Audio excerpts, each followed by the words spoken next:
I think a materialist approach to things is very, very consistent with my experience in Christian social justice. I feel like the deeper I get into anarchist practice, the deeper my faith is getting at the same time. I would hope that, securing means of life for all would be something all people of faith would say, oh yes, that's at the basis of what we believe.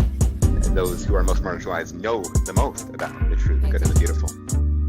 To me, it's less that I think building class solidarity is a bad thing, as much as it seems like if you don't attend to things like anti-Black racism, that's always going to get in the way of building class solidarity, actually. And when you go back, you find that a lot of revolutionary grassroots participatory movements, the precursors to what you could call the barrio assemblies and these grassroots neighborhood organizations, a lot of these were sponsored by the church.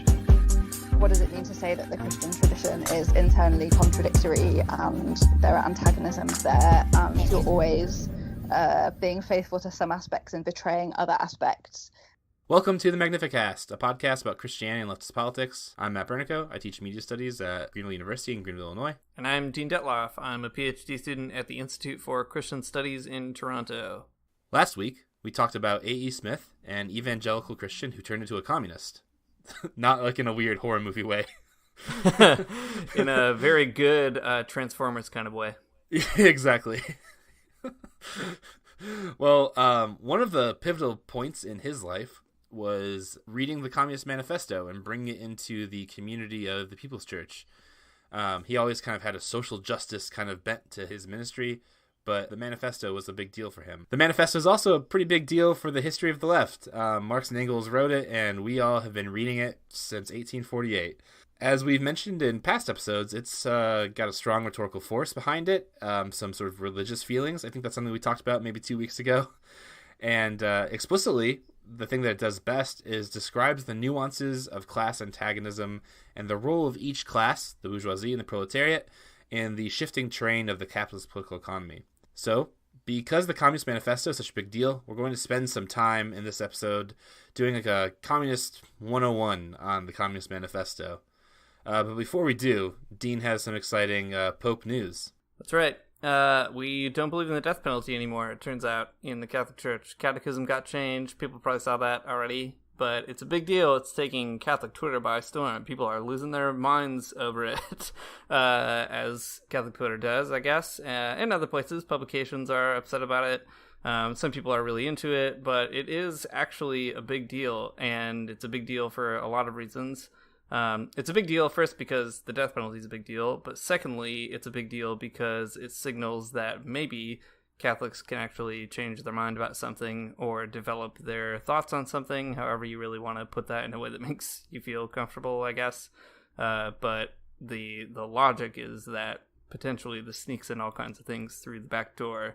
Really scary things like letting gay people be married or letting women be ordained. But so it's big news, I guess. Seeing this all unfold on Twitter is kind of the weirdest thing for me. A Protestant looking in on a weird, like peeking in through the window of like weird Catholic opinions.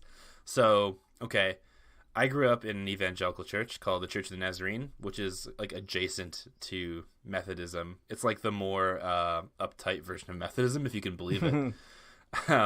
Anyways, I remember in a membership class when I was like a teenager, they told us that the death penalty is bad and abortion is bad, and they were trying to be consistent, I think, about like, a pro-life sort of ethic. War is not so bad though. That wasn't a problem for them. Anyways, I grew up with like thinking that like the church has sort of like a stance on the death penalty, and it was actually kind of shocking to me to think that like the Catholic Church had to change it just now. That's pretty wild. Yeah, well, I mean, we have a reputation for being fine with the death penalty, actively promoting it in many cases, but this time around we're, I guess, shifting gears a little bit. I mean, people are acting like it is completely unprecedented or crazy, and that is not true. Like, a lot of very good theologians and historians have noticed that the Catholic Church has changed its mind about a lot of things that have been it's good that they changed their mind, like things like slavery or the doctrine of discovery, or, just weird times in history where the church was clearly on the oppressor's side. So it's not unprecedented in that way. And also, like, the catechism before wasn't, like, super psyched about the death penalty. It was like, yeah, well, sometimes, I don't know, maybe you've gotta be okay with it. That's kind of the gist. But so it wasn't like a celebratory thing that it replaced or anything like that. But nevertheless, it is a big deal for sure. Yeah. I've seen Katie Grimes out there, friend of the show, Katie Grimes, out there on Twitter doing the Lord's work, trying to explain this to people. For real. And, man, that's cool that she took the time to do that. It's so frustrating for me because I'm just like, why are these dumb people just not listening to her? Yeah, seriously. But if I've got the situation right, the problem isn't necessarily changing. The problem isn't the stance on the death penalty. The problem is that they've changed something. Yeah, exactly. I mean, this is it's a nest of issues and problems. The death penalty is just one. I mean, it is a big deal, but it's just one facet of a much larger disagreement over like what the church is or can and can't do and all that kind of stuff. Yeah. Huh. Yeah, it's a weird religion. What can I say? My parents gave it to me, so saddled with it. Yeah. A bunch of other stuff happened. Nicolas Maduro almost got assassinated. That was crazy. Speaking of the death penalty. Yeah. Weird extra-legal United States probably funded death penalty. That's my communist conspiracy theory that I super believe for sure. What else happened? Some fascists were in Portland and some anti-fascists met them and opposed them. So that's good that they were there, but bad that it happened. Right. So that whole thing was such a wild thing to see unfold on Twitter. Again, that's sort of like the world stage for me at the moment. Okay, so I tweeted about this, about how I was stunned that, like, almost a year ago, these same sort of like alt-right dudes showed up at Charlottesville and like ran someone down with a car. Yeah. And like the cops are still showing up for them, and people tweeted me back like, yeah, duh. And like, I get it. Yeah, it does. Right. But like, what's even crazier to me about this whole thing is that like neither side of protesters had like the correct permits or whatever to like march in the streets, and the cops still showed up for one side over the other. Right. Pretty telling. I mean, obviously, again, like, duh, but it's stupid. I hate it. Yeah.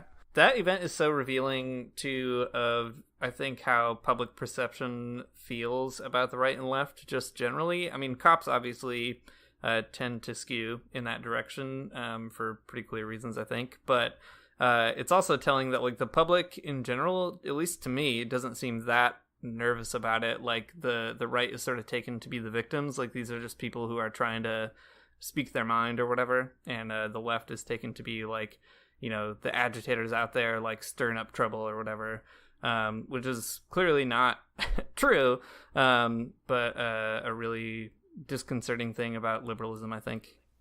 Yeah, exactly. There was like a picture I saw from, I think, the Portland Police Department, where they showed like a picture of like a firework that someone from the anti-fa side brought to the protest, and they were like, huh, guess they showed up with weapons. It's like, you threw like a flashbang into a crowd, you idiot. Like, what are you doing? What are you, like, there's no moral leg to stand on. Like, that's crazy. Right. Yeah, it's insane. But I guess what's a good transition here? All these things are somehow symptomatic of a crisis of liberalism and capitalism. We could say that, sure. That's a good way into the Communist Manifesto. So the reason I'm sort of just forcing us over here so quickly is that there's so much to talk about because I've just been being a real diehard fan this past few days, rereading the manifesto. Every time I read it, it just blows my mind how good it is. And there's way too much to talk about. Yeah, same. Matt, when was like the first time that you read it? Dang, I was going to just ask you the same thing. Didn't even script that out.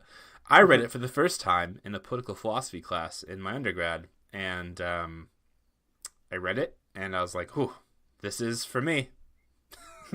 I did give a big presentation on it even, and I spent 40 minutes of a class talking to my peers about why Marx is right. Nice. Yeah, and the professor I had in that class is like a friend of mine and a colleague now, and she's like, "Well, thanks for that." Like, she started it in my life. She herself is not a Marxist, but that's a gift she gave me. Yeah. Marxism is the gift that keeps on giving. You give it to somebody, and then they become pedantic and horrible about it, and that's me. When was the first time you read it, Dean?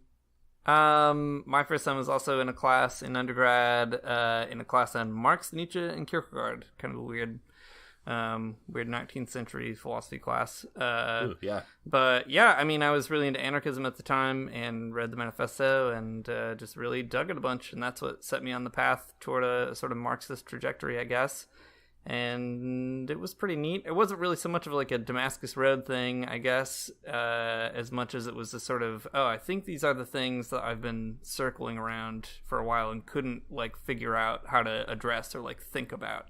So the manifesto was like the first time I felt like there was a language to slowly investigate and like see if it made sense and like try it on. So yeah. And then it did.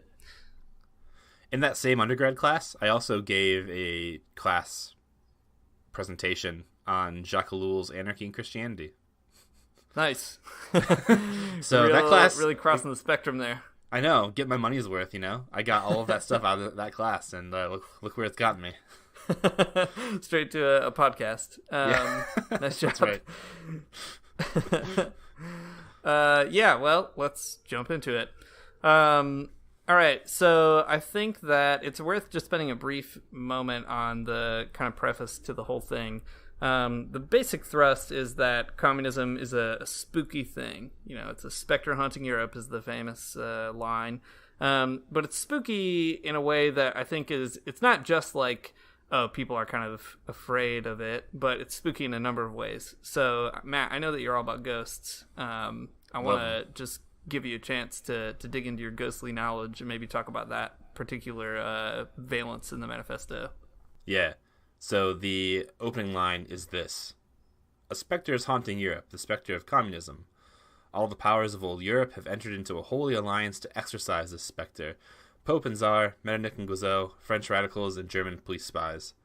So the description of communism as a specter is something that's kind of cool. It means something. I mean, we could kind of read it in a few different ways. In one sense, it's something that kind of like keeps coming back, right? We talked about that pre-Marxist communism, that it's already a power in Europe, so it's like this thing that kind of returns again and again to antagonize the people that are in power. It's also like kind of one of those things that Pope and Tsar alike will just kind of label as sort of an empty signifier that's just like out there in the world, and they say, it's just those dang communists again doing their thing. Just like the same way conservative folks today say it's just them dang liberals. I mean, the people, the authorities of the past would have just used communism as a general scapegoat. So it's kind of like it's a specter haunting Europe because it's something that is clearly there, but is undefined. It's something that's kind of like strange, peculiar, uncanny. No one's sure exactly what it is, but it's out there, and it's gonna get you. Popes and czars. Yeah, it's a really good metaphor, and I think it's really apt for our time today. The person I always think about in our own context is Jodie Dean in this sort of venue, I guess, because so we had her on the show a long time ago to talk about the Congress of Resistance, but she talks a lot about this specific line that like if people are afraid of communists, it might be because communists actually exist and pose a legitimate threat, and we should jump on that and seize it and really like own that situation. And that's like she gets that directly out of the manifesto. So that same kind of specter haunting Europe language, I think, is true in an even grander scale today. It's like a specter haunting the whole world, I think, after, the collapse of the Soviet Union, or like the continued success of a place like Cuba or something. Yeah, totally. Other people have really played with this idea of like haunting too in terms of communism. Derrida wrote a book about it. Richard Gil-Napolsky has a whole thing about what it means for a political movement to haunt a place. Right. And those are all cool ideas. Let's cash in on them. Let's cash in on that good ghost metaphor. That's right. Also great because Ghostbusters is like a really weird libertarian narrative. So yeah, if exactly. you think about it, you should just be on the ghostly side. Yeah. Slime those guys. That's right. All right. So one thing that kind of struck me reading this back again that I didn't always catch before is how much time the document actually spends talking about the bourgeoisie. I think for some reason this just never occurred to me, but you would suspect a document called the Communist Manifesto would maybe just come out swinging, being like, hey, this is what communism is, and here's why it's so great, and why everybody wants to get on board. But instead, it starts off with all the stuff about what the bourgeoisie is, how it developed, and how it operates in society. So we might as well just follow, at least kind of in a loose sense, the progression of the manifesto. I mean, we don't have to be totally chronological. But I think starting with the bourgeoisie is good because it's a historical situation that suggests this is a class, an economic class, that is creating conditions that help to both loosen up society from these feudal relationships, which they think is a good thing in some respects. And it also is creating like new forms of abundance, which is also a good thing, despite the fact that there's all this exploitation that occurs around it. So yeah, I think maybe that's a good place to start. Anything that really just sort of jumps out about you or about the bourgeoisie to you there, Matt? So much. I mean, okay, let me first say this too, that like sometimes when you come to like a really old text like the Manifesto, you think like, well, it's like a classic, kind of just like Plato's Republic is a classic or something, right? Like, you'll glean some type of wisdom from it, and that's awesome. But the Manifesto is kind of different because it actually does still kind of describe the situation that we are in today pretty accurately, I think. There's, some obvious like, not great observations that don't hold up, but still there's some things that are like really right on. And I think the place that we could start off talking about the Manifesto and how it is still right is with the bourgeoisie's relationship to technology. That's a thing that I think is still pretty much the same. So when you think about Marx and you think about the Communist Manifesto, the images that probably spring to your head first are like workers in the streets and taking over a factory or something. You think about like the proletariat and like and a huge revolution, right? But Marx tells us something kind of different right off the bat, that it's not the proletariat that are like the most revolutionary class. It's actually the bourgeoisie that are pretty revolutionary. Not in the same way though, like in a bad way. Yeah, right. So let's start here. The bourgeoisie cannot exist without constantly revolutionizing the instruments of production and thereby the relations of production, and with them the whole relations of society. There you go. So that's how the bourgeoisie are more revolutionary than the proletariat, in the sense that like they are constantly drumming up new types of technology that will expropriate the labor of workers in a more efficient way so that they can pay them even less, or that workers will be even more instrumental rather than critical in the production of goods or something. So the bourgeoisie has this relationship with technology where they're always interested in revolutionizing it, always making something better, faster, and more efficient. So workers have to have less and less specialization. So I think this is true, largely, that this is kind of the relationship between the bourgeoisie and technology. That's like something that people are always trying to figure out. It shakes out different in different places, though, right? Like, you can't really say this is necessarily true of the bourgeoisie of the United States, or at least it's not true of the bourgeoisie of the United States between the workers of the United States, right? Like, the bourgeoisie of the United States are probably trying to figure out exactly how to do this exact same thing, revolutionizing the instruments of production, but like in more like, quote, developing countries or something, whereas the workers of the United States are not, laboring in the exact same way as the proletariat here. But I don't know, Dean, what do you think? Is Marx right still? Yeah, I think so. I mean, the two things I always think about when I come across this bit in the manifesto are not only that there's a lot of technical innovation that happens so that the bourgeoisie is able to sort of keep producing differently and more quickly and, more profitably, but also that those kinds of developments change the whole relations of society. I think that bit is really important too. That it brings into being like different ways of being a human person. And that is a point that I think a lot of people sort of intuitively get, but like never really dig into, right? So it's like, people are always just looking at their iPhones all day. Like, what is this the kind of society we want? And it's like, well, whether you want it or not, it's here because like now there's iPhones. Not that iPhones are an instrument of production completely, or not in the same way that say like Ford's, factory line assembly lines are a change. But nevertheless, like this kind of tie to the innovation of production and the change of like whole social patterns, I think is like a really important insight. Yeah, totally. We'll get to this in a little bit too. Not quite yet, but there is some nuance here that I think is missing. So like in the larger scheme of Marx's philosophy of history, historical materialism, you might have ever heard that word before.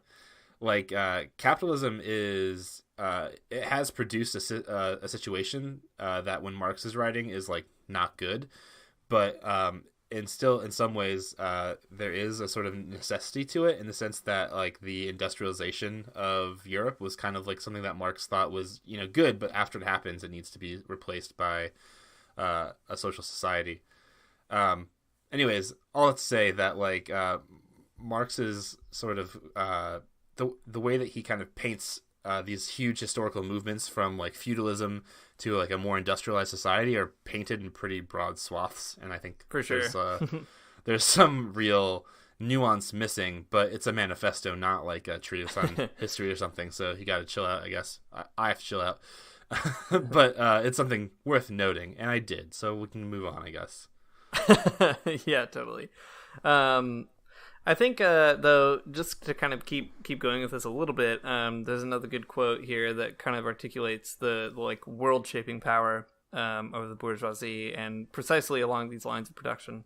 So they write, Marx and Engels write, "The bourgeoisie, by the rapid improvement of all instruments of production, by the immensely facilitated means of communication, draws all, even the most barbarian nations," not great, into civilization. The cheap prices of its commodities are the heavy artillery with which it batters down all Chinese walls, with which it forces the barbarians' intensely obstinate hatred of foreigners to capitulate. It compels all nations, on pain of extinction, to adopt the bourgeois mode of production. It compels them to introduce what it calls civilization into their midst, i.e., to become bourgeois themselves. In one word, it creates a world after its own image. There's a lot going on there, but I think obviously Christians are probably attuned to that last bit, creating a world after its own image. There's a real obvious connection to a sort of idolatrous reproduction of like the Genesis narrative almost, right? That capitalism is weird because it's almost like in a really perverse way, almost like undoing the work that like God does in some ways in Genesis or something, or like takes itself to be doing that same kind of work, building a world in a way that is really like almost like irresistible. Yeah, I think so. It does set it up to be kind of that irresistible type of thing. We'll talk about this more in a minute too. There's a part later on where Marx says that the workers, the proletariat, have no nation, have no sort of like home country, kind of painting the proletarian as people who are completely dispossessed. But the bourgeoisie are kind of the same way. Like, it's not that they have like one country, but they have them all, right? It's like forcing a globalization across the world where everything is subsumed into this one type of order. And those other types of communities become way more illusory than they maybe were before. Yeah, for sure. And I think that also makes the challenge of thinking about things like the nation and the state all the more difficult and all the more important to attend to, which they do. One really great quote in here is the one that says, "The executive of the modern state is but a committee for managing the common affairs of the whole bourgeoisie." I think that's a really important line because it isn't the case that the executive of the modern state is just concerned, for example, with what's going on in their particular state. But there's this kind of class interest that is troublingly international on the side of the bourgeoisie. I always think about this when people talk about, which bourgeois politician do you want to elect, like in the United States, a Republican or Democrat, right? It's not that there's no differences between them. There's lots of differences between them, and they make material differences.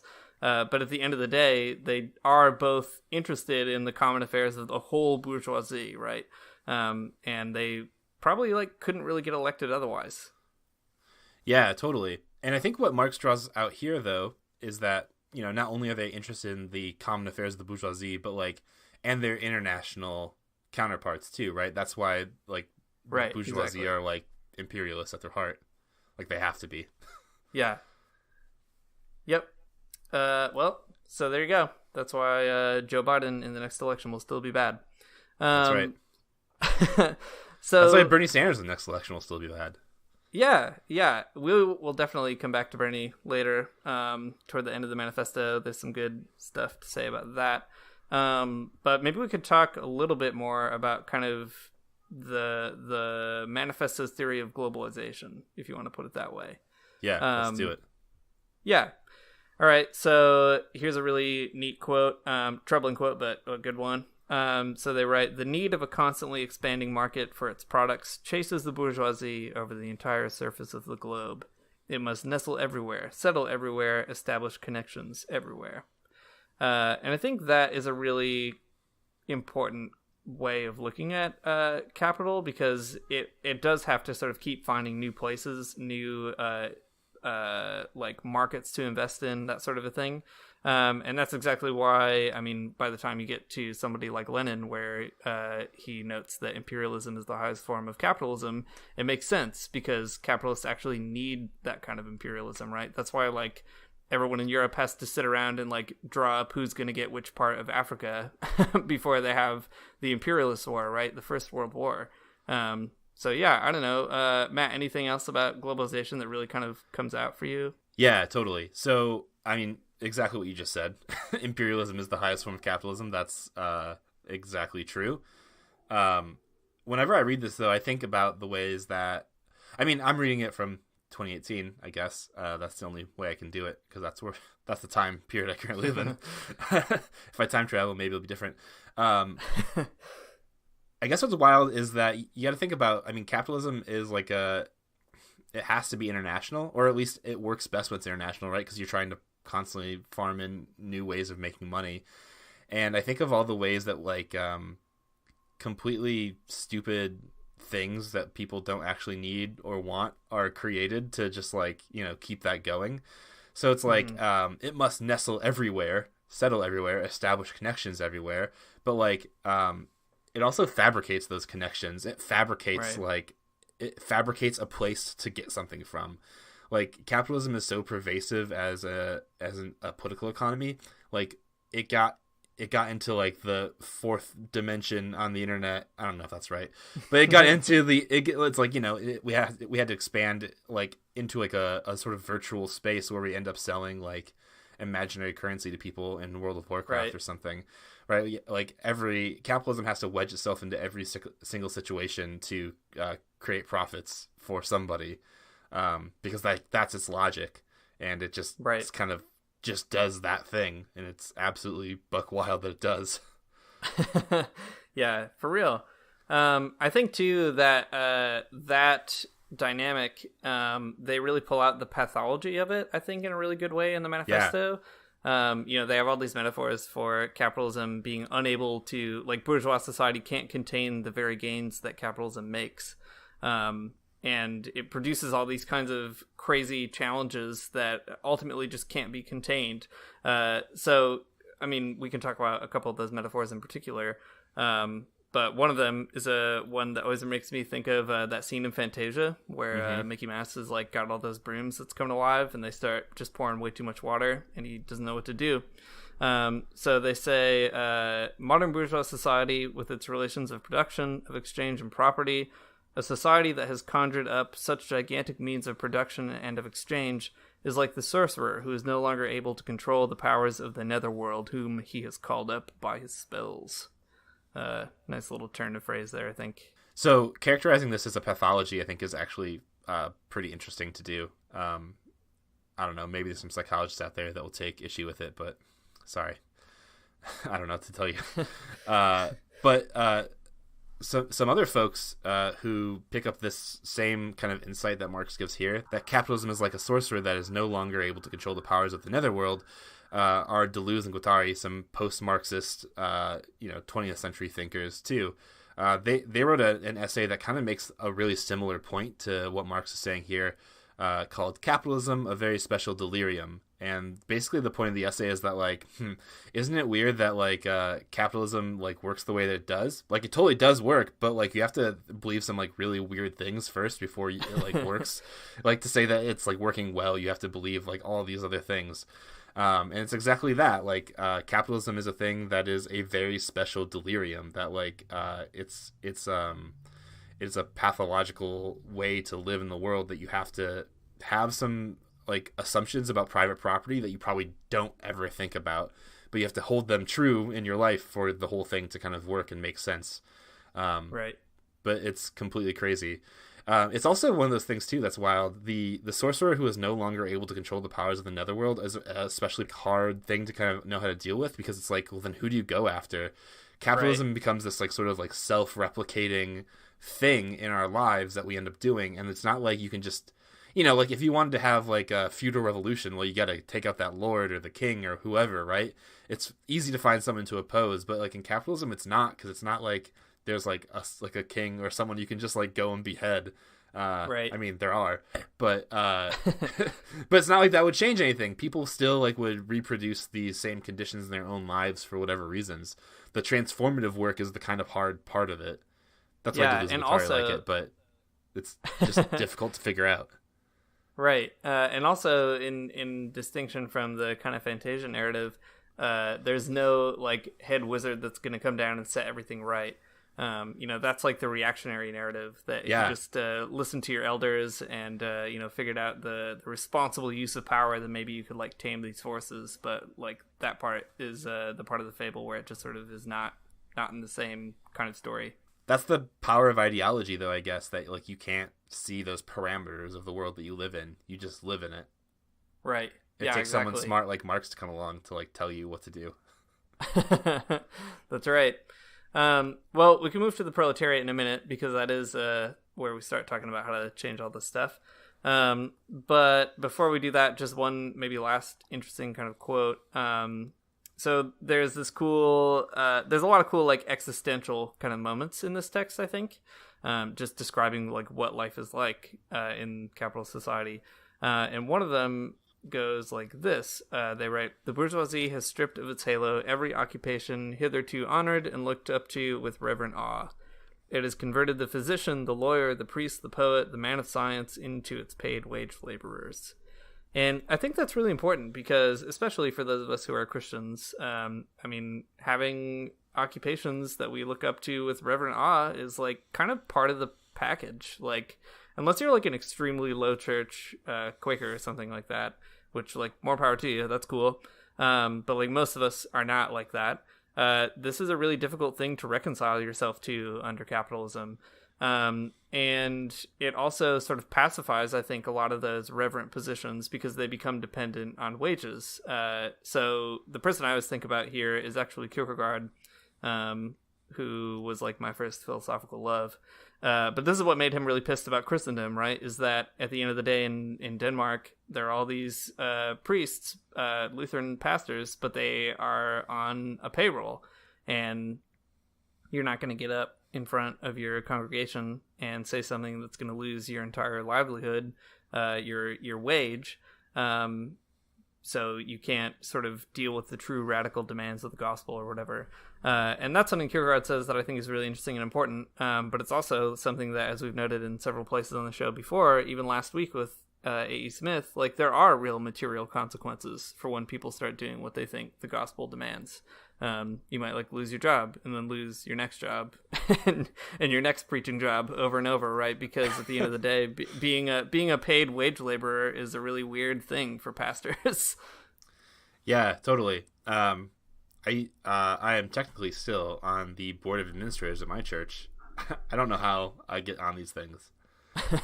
Anyways, one of the things we had to do was we all had to make a collective decision about the compensating the head pastor of our church about on his retirement plan, because he hadn't gotten some of it. Anyways, we had to make this really very HR type of decision about our pastor, and it was the most alienating experience of my church life. What am I doing? Why is this a thing awkward. I have to do? It is. Well, that's Protestantism, though. I guess there's no mystery or majesty left in the church. It's just a group of people around a table drinking bad coffee, making decisions about the retirement of their pastors. Yeah, also troubling because you're basically deciding how much money your pastor's labor is worth. How much should you pay for the sermon that you heard on Sunday? It's a really awkward way to look at it. That pastoral labor time. Yeah, I don't know how to calculate that one. The labor power doesn't. I don't know if that works in that situation. Yeah. Well, we'll leave that to actual pastors to tell us about that, I guess. Send us your emails. But let's move on to the proletariat, a working class that I think we can maybe understand a little bit better. So lots of stuff to get into here.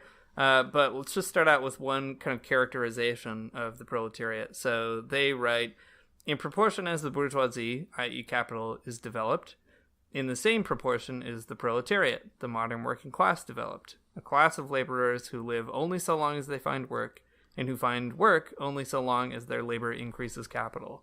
These laborers, who must sell themselves piecemeal, are a commodity, like every other article of commerce, and are consequently exposed to all the vicissitudes of competition, to all the fluctuations of the market. Really bleak stuff. So what do you think about that, Matt? Does that hold up? Is that still true of the proletariat today? Yeah, I think it is, and it's not in different ways. Well, first of all, I think what's worth noting here is that the proletariat and the bourgeoisie are these two opposing class structures that emerge out of feudalism after industrialization sort of takes hold, right? So industrialization changes the relationship between workers and their labor in a really fundamental way, and it collapses all other social classes into these two kind of lumps, the bourgeoisie and the proletariat, the people who own the means of production and the people who can only sell their labor power and hope for the best.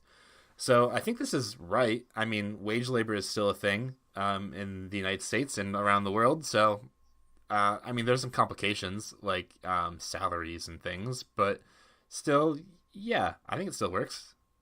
Yeah, that's good because I do too. Now I don't have to argue about that. I think you're right, though, to highlight this kind of co-emergence of the bourgeoisie and the proletariat, because many of the things that are maybe problematic or troubling about the bourgeoisie become something of potential advantages for the proletariat. So, for example, talking about this conflict, they write in the manifesto, here and there the contest between the two classes breaks out into riots.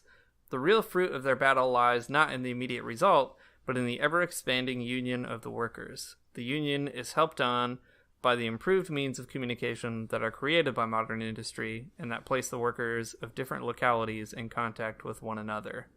So you get the sense that this is a typical sort of dialectical point, I guess, but the conflict of these two opposites produces something that both of those opposites then go use for other kinds of projects. But what's interesting about the proletarian side is many of the advantages of bourgeois society end up also being potentially used in the struggle against the bourgeoisie. The communications bit is especially important, I think, for a lot of reasons, but now that we live under what Jody Dean calls communicative capitalism, I think it's more and more and more important. But yeah, I don't know, Matt, what do you think about that kind of narrative of these, this sort of mirrored development, I guess? Yeah, that makes sense. That's a huge part of Marx's work. We'll talk about it kind of throughout this, I think, as we get more into communism and class struggle and stuff. But the point is that the bourgeoisie, capitalism as like a political economy is supposed to, is supposed to sow its own seeds, dig its own grave, and kind of overturn itself by what it produces. Well, it's kind of questionable why.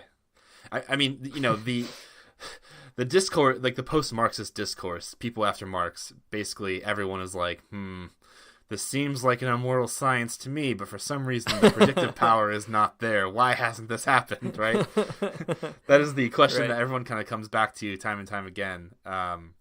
Why doesn't revolution happen? And it's a good question. A question I'm interested in for sure. That's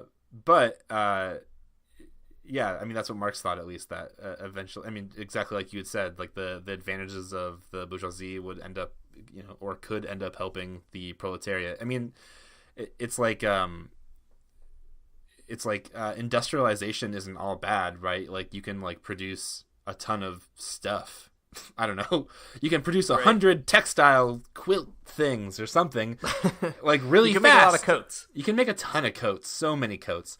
And the problem isn't that you can make a lot of coats. The problem is that workers still have to sell their labor, and the people that own those machines get all of the money and doing nothing. So I think that you're right to point that out. It's just complicated in how it actually works out. Yeah. There's a conversation about it. That's all I'm trying to say. Marx isn't wrong. There's just a conversation that has to be had. That's right. So you're not on the development of doctrine side, or you are on the development of doctrine side of Marxism. Not analogous to the reactionaries in the Catholic Church. Right. So before we move on to the how communists relate to the proletarians in particular, I think it might be interesting to at least note one potential criticism of the manifesto that we can pull out, at least as a rhetoric, and maybe that exposes a deeper blind spot. So there's a line in here that you flagged and I also flagged, where they write, "Not only are the proletarians slaves of the bourgeois class and of the bourgeois state, they are daily and hourly enslaved by the machine, by the overseer, and above all, by the individual bourgeois manufacturer himself." And I couldn't help but thinking of Katie Grimes and our conversations with her, and many other people as well. But we were talking to her recently about this, that the figure of the slave and the figure of the worker are often conflated in Marxist discourse in a way that's really problematic. Yeah, in my PDF of the manifesto, I just noted down, what would Katie Grimes say? I don't actually have to wonder, because I already know what she would say, because in Christ Divided, Katie Grimes' book that you should go buy, she does say that this kind of metaphor is just that, a metaphor, and kind of a problematic rhetoric, because the enslavement of black people is different than the quote enslavement of the proletariat. Right. And it's also interesting because in the bourgeoisie section, they note that the discovery of America is totally integral to capitalism as they're dealing with it. And they note, especially in that context, the rise of industrialization and, communications and all that kind of stuff. But they don't note specifically the rise of the slave trade, which is really weird, because slaves are a pretty important component of that American economy. So, I don't know. All that's to say, there's a pretty huge blind spot toward anti-blackness that Marx and Engels just don't quite know here. Yeah, that's I think a pretty fair critique. Marx does talk about slavery, a few times, right, but not as much as he ought to. Yeah, and he watches the Civil War pretty closely, and was in favor of emancipation and all that kind of stuff. So it's not that he doesn't have anything to say about it, just that it doesn't feature here in the same way. So that's bad. Yeah, and the identification of workers and slaves is not good. And that, like we mentioned on the episode with Katie too, the accompanying document to this that Engels wrote about proletarians, where he defines slavery, is really dumb. Yeah, for sure. So that's a critique that I would like to hear more about, probably. Yeah. All right, Matt, bring us into the communist side of this whole equation. Love those communist sides. So the first side is about the bourgeoisie and the proletariat, and the second section is about the communists and the proletariat. So if the bourgeoisie and the proletariat are the two classes that emerge in industrialization and capitalism, communists play some other type of role in this whole thing. So in this section, Marx kind of parses out exactly what communists are about. Well, not exactly what communists are about, but like, you know, kind of what they're about. Like we've talked about in past weeks, there's a sense that I mean, all texts, and especially this one, are hermeneutic projects, and I think that's true. Exactly what these things mean all the time is not super clear, but they mean something, and we'll figure it out. Mm-hmm. So the second section, Communists and Proletarians, starts off with a line that I think is not true that maybe we can talk about. But anyways, it starts off with this statement. In what relation do the communists stand to the proletarians as a whole? The communists do not form a separate party opposed to the other working class parties. They have no interests separate and apart from those of the proletariat as a whole. They are not a separate party, and Marx says they have no sectarian principles. So, I don't know about that. Yeah, I mean, it is true that they're not a separate party in a certain sense. Like, even at this time, parties were a little bit different, and that's all true. But saying that there are no sectarian principles is a little disingenuous. Yeah, like the whole point of writing a manifesto is to make up some sectarian principles. And in fact, as I pointed out in past weeks, at the end of this section, there are 10 sectarian principles. So, like, I don't know, deal with it. Like, yes, there are sectarian principles. Like, the point, the rhetorical move here, I think, is, you know, pretty clear. He wants to identify that communists are, like, 100% on board with the working class, right? They're not trying to co-opt the working class and steer them in some other way. They're trying to liberate them, and that's nice, but it's not exactly true. I mean, like, anarchists would say the same exact thing, but there are different sectarian principles at play, and it's fine to recognize that. Well, whatever. Yeah. Speaking of sectarian principles, here's a good one that needs some clarification. The theory of communists may be summed up in a single sentence: the abolition of private property. Oof, that's a good one. It's a good single sentence. Yeah, it is.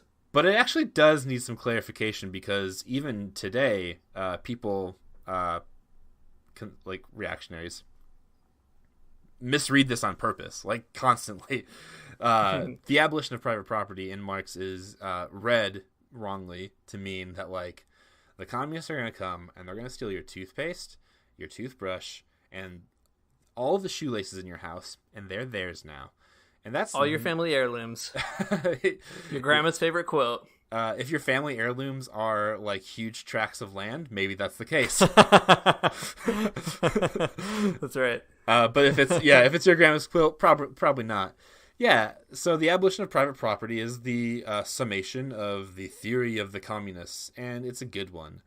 But Marx goes on to clarify this point, and I think it needs to be a bit clarified, saying that the distinguishing feature of communism is not the abolition of property generally, but the abolition of bourgeois property. But modern bourgeois private property is the final and most complete expression of the system of producing and appropriating products that is based on class antagonisms, on the exploitation of the many by the few. So, like, okay, thought experiment. Imagine right now, in your town, wherever you might live, if there was, at this very moment, a communist uprising, there's a revolution. Okay. You follow me so far? Sounds great, right? It's in my mind's eye. Those communists, they're not coming to your house for your toothbrush. They're going immediately to, like, like the factories. They're going to, like, the industrialized farms, and so on. Like, they're not coming for your house and, like, your toilet paper or whatever. They want the bourgeois private property. They want those means of production. They wanted to give you more toilet paper, if anything.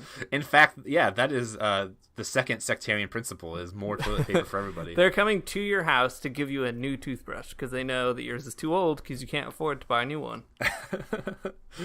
A new toothbrush and charcoal-activated toothpaste.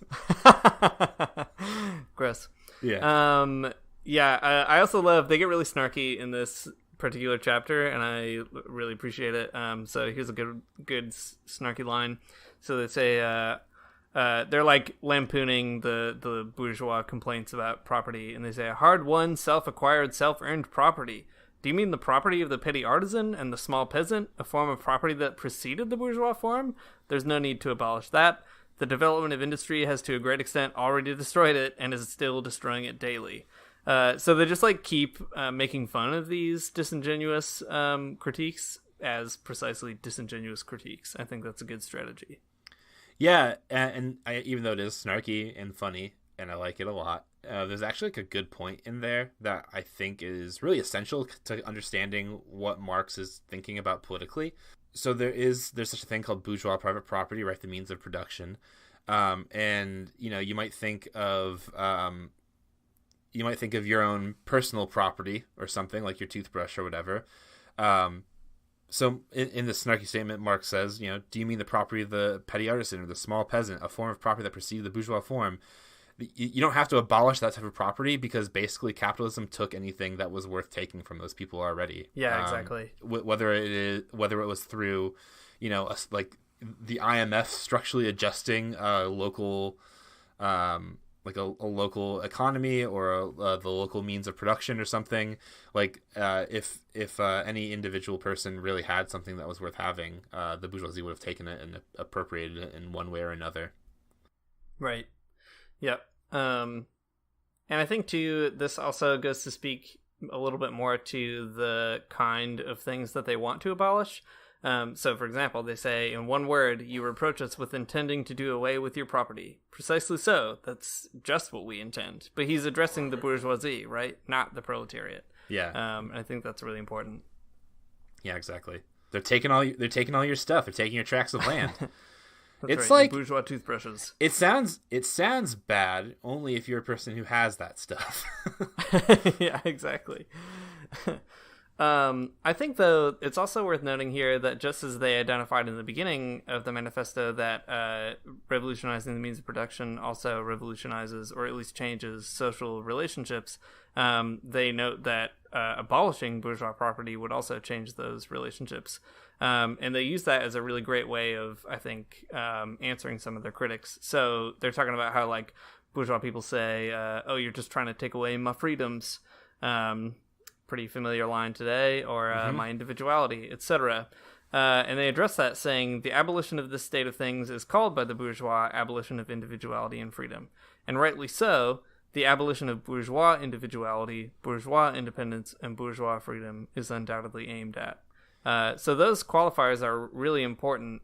And they follow this up again later, criticizing exactly what bourgeois individuality is. So they talk about it a little bit, but then they come to say, you must therefore confess that by individual, you, the bourgeoisie, mean no other person than the bourgeois, than the middle class owner of property. This person must indeed be swept out of the way and made impossible. And I think that idea of making a certain way of being human impossible should be read as precisely the thing that would liberate you, right? Yeah. That you should live in a world where it is impossible for one person to be able to rule over another person just because they have a ton of bourgeois property and you don't get to have any of it. Yeah, exactly. Well, clarifying that point even further, so, I mean, we've said a lot about bourgeois property and individualism and stuff. But communism, the theory of communism, the abolition of bourgeois property, Marx says this. He says, communism deprives no man, Marx. Communism deprives no person of the power to appropriate the products of society. All that it does is to deprive them of the power to subjugate the labor of others by means of such appropriation. Okay, so the point of communism isn't to say, you can't appropriate the products of society. It just says that you can't subjugate other people to get those products of society. The point of communism is to outlaw wage labor, basically, and give workers control of the means of production. That's good. That's a good change. Right. Yeah, exactly. And they're not, they note that change means a lot of other changes. They note changes in the family, changes in how people relate to their nations. One of my favorite lines in here is, do you charge us with wanting to stop the exploitation of children by their parents? To this crime, we plead guilty. So, friends of the teens, Marx and Engels, I really like that a lot. Put that on your skateboard, grinding down the, police office stairs or whatever. Yeah, speaking of teens, I think I need to interject here really quickly. in Assassin's Creed Syndicate, a game, a game that is extremely good. There's a series of quests, I guess. I don't know. In most games I play, they're called quests. In this one, I think they're called missions. Who knows? Anyways, that Karl Marx gives you because you're in England, and there's one where you have to stop an anarchist from stealing a bunch of explosives, but there are several others.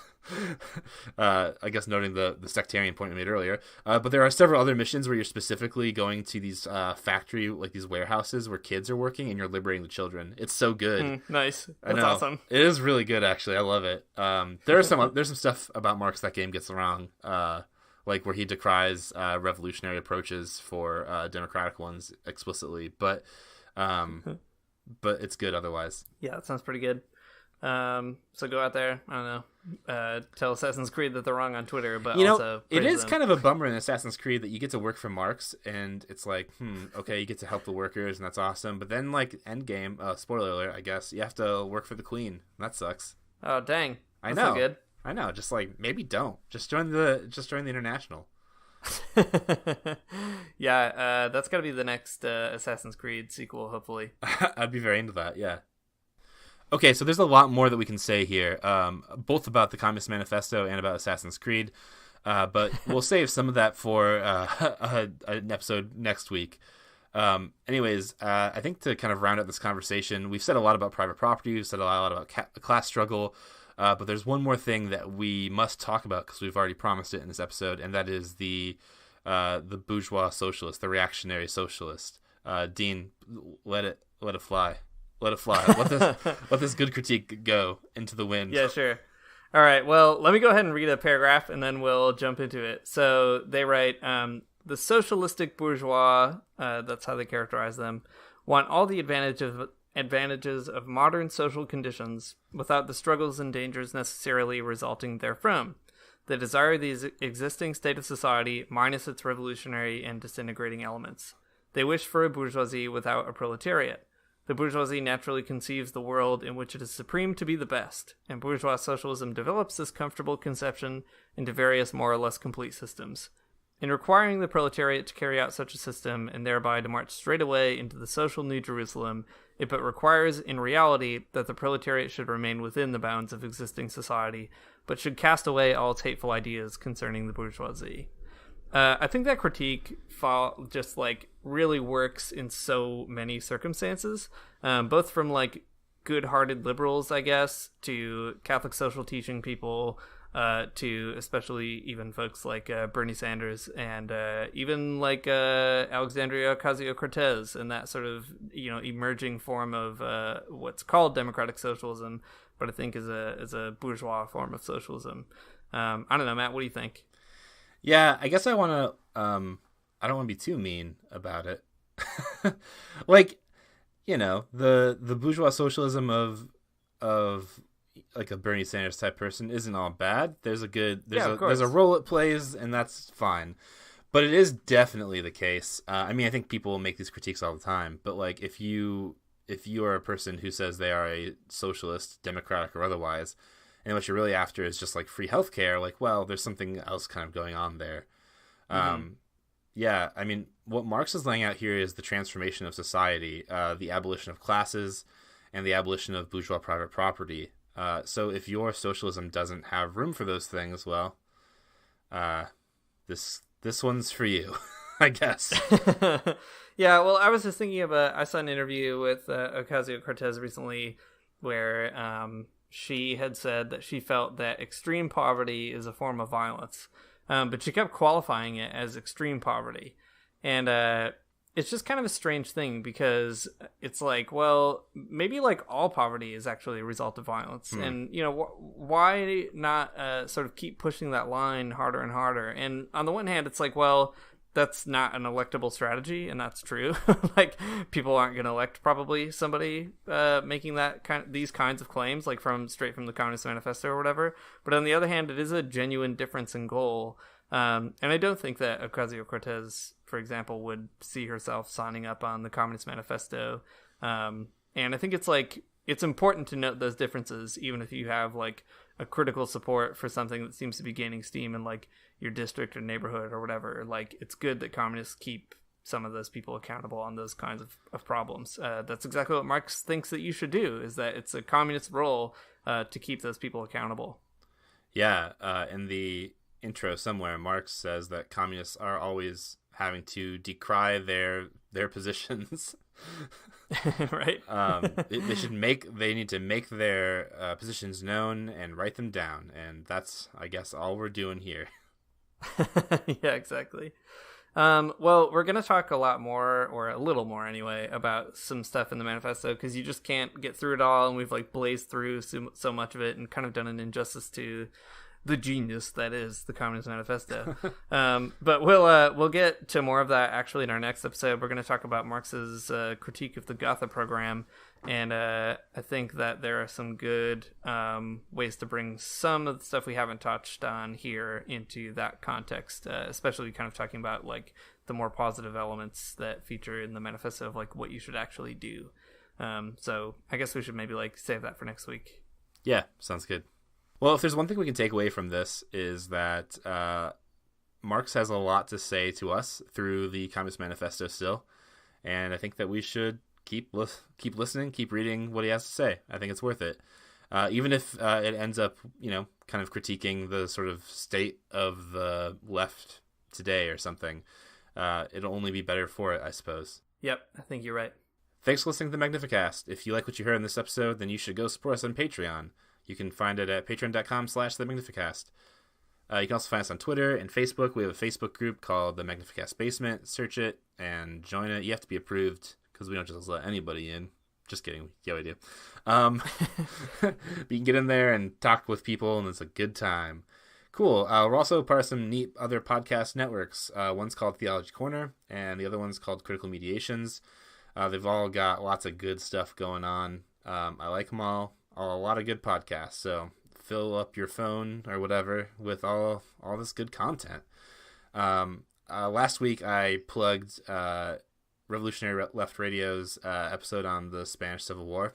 I'm just gonna do it again because it's that good. It's so good, I'll talk about it twice. So go listen to it and wrestle with the struggle, the inter-left struggle that existed during that time. Yikes. Pretty rough stuff. It's rough stuff. Okay, cool. Well, music in this episode. I don't want to struggle with it right now. Let's just move on. I can't think about it or else get angry. Okay. The music in this episode is from Amaria Armstrong. She has a podcast too. Shoot, what's it called? Underthought. Yeah. Go listen to that. Anyway, she made the music for our podcast, and it's great. And now she has her own podcast too, so that's good. Listen to it. The outro music is by The Illogical Spoon. Also good. Check them out on Bandcamp, or probably just Bandcamp. I don't know where else you'd find them. Cool. See you next week.